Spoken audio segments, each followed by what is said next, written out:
Q Disco app released. Lord of the Rings Extended Editions now with iTunes Extras, Gmail dropping Exchange support, a new Dropbox app for iOS, and Twitter Archive begins to roll out. It's Monday, December 17th, 2012, and this is iWake. I'm Tim Chaten, and this is what's going on in the Apple world today. Good morning, everyone, and welcome to another edition of iWake. First up today is the very cool news, and very cool release of the Q Disco app. So, Philips Hue is a light bulb system that you can have for your house. I've decided to go with this. I've got a set of 6 light bulbs that are all controllable through my iPhone. That I have on schedules, and they're all connected via Wi-Fi, and I'm able to access them remotely. Well, there's an API for this system, these light bulbs, and sure enough, a developer has released the very first third-party Philips Hue app entitled Hue Disco.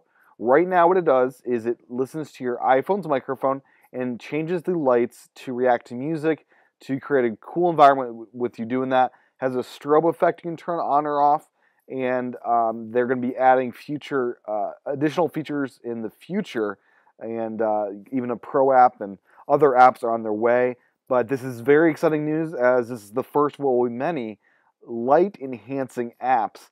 And if you're watching the video version of this show, I can show you just the strobe in action as I'm going to turn it on right now. And this will strobe all of your lights in different colors, and it can be kind of jarring, but kind of cool as a background effect, and pretty cool stuff. I've done some videos for my YouTube channel showcasing what this actually does, playing music and having the lights react to that. I'll be doing some more videos showing it off even more in the future. So check those out at youtube.com/TCHATEN. And just know that this is a pretty awesome app, and things like this keep on getting better and better every day. And it's just very cool to see this app especially come out. Next up today is Lord of the Rings. So in iTunes, we have both extended and theatrical here in the United States in HD or SD that you can buy. And recently, on Friday, they mentioned you could get iTunes Extras, but they didn't really show up until, I think, Saturday it was. So it took them about a day to narrow out the kinks. And now we have, if you buy today, the extended edition of Lord of the Rings in America on iTunes, you will get these extras. And these just offer a glimpse of what you would get in the Blu-ray or the DVD. You get 2 interviews and 2 interactive menus per film. So you get about 6 documentaries, 40 minutes to an hour in length, some shorter. But a good hour's worth of extras per disc at least. Minuscule compared to what you get physically, but it is very awesome to see finally some kind of extras with Lord of the Rings, as I'm a huge fan of this kind of stuff, and I know perfectly well that those are out there. So it's awesome to see those released. You do have to buy these new. They won't add it as an add-on if you already bought the extended editions. But very cool thing to see that happen. And for those that waited, now is a good time to buy, as we finally have iTunes Extras. They're finally in HD, and all is right in the world as far as Lord of the Rings and iTunes. What's next today? Next today in the show is the fact that Gmail is dropping support for Microsoft Exchange. Now, this doesn't really have a big effect for iOS users. Who it does have an effect for is Windows Phone 8 users. That built into Microsoft's operating system, they don't have IMAP support like we do on iOS. So users of that platform, starting January 30th, will need to find some sort of third-party app just to use Gmail, or use a web browser to access Gmail. So this could be a big thing if there aren't some good third-party apps out there. I think Microsoft has a month or so to add IMAP support to their mail client, and this is something I think they really need to add, and they need to get this out the door, because people want to use Gmail even if they're on Windows Phone. I think this will be an issue.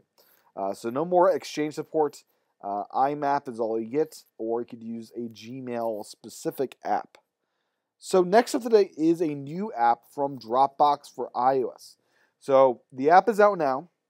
The big thing here is photos. Now all of your photos are at your fingertips with a brand new Photos tab. With just a tap, you'll be able to scroll through a timeline of all the photos you've automatically uploaded, including the pocket dialed ones too, according to Dropbox. And it basically is a very good photo experience. And they've also beefed up the uploading experience. You can upload directly to folders, and that's been greatly enhanced. A brand new icon, and the design is fresh and clean. It's version 2.0, I believe, and it is out now. Go out and update to the latest version of Dropbox for iOS. Next up today, I just want to make mention that the sharing feature that I noted about last week, the ability to share, not sharing, but the ability to gift apps to people. You can actually gift audiobooks, movies, TV shows, pretty much any media type in iTunes that you can buy with your phone or iPad. You're able to gift those to people through the iTunes stores on your devices. So that's just an update to last week's post there. Next up today is just a observation I had last week, that of the icons. So if you notice with the Mac App Store icon and the new iTunes 11 icon, both are blue icons surrounded by white frames with white innards.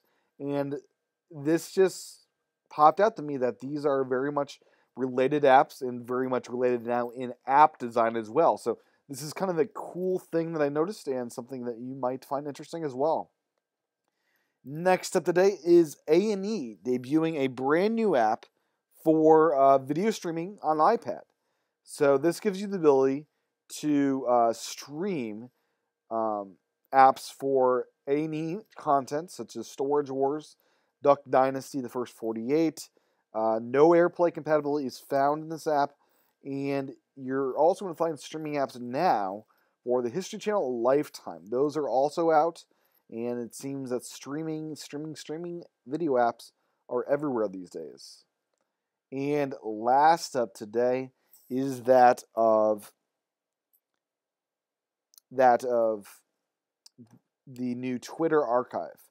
So Twitter has promised for a long time now that they're going to let you download your entire tweet history. Well, they've started to roll this out. It's called Twitter Archive. You go to twitter.com, go to your settings, scroll down to the very bottom. If it is enabled for you, it'll show up there. Twitter will send you an email where you can download a zip file with all of your tweets dating back to 2006. This is huge news, and it's not rolled out to everybody. I'm still awaiting to get into this program, as it's a limited rollout for now, but hopefully it'll be to everyone very soon. So Twitter has delivered on their promise, and hopefully by December 31st, everybody will have access to this cool new thing called Twitter Archive. Well, that's what's going on in the Apple world today. Thank you for tuning into today's show. You can find the show notes at iWakePodcast.com. You can also find my YouTube channel at youtube.com/TCHATEN, where you'll find examples of the Disco Hue in action, or the Hue Disco, I think it's called. You'll find the video versions of iWake and much more. youtube.com/TCHATEN, and also iWake again at iWakePodcast.com/again. Thank you for tuning in to today's show. With that said, I'll talk to everyone again tomorrow for another edition of iWake. Have a good one. I will talk to everyone again real soon.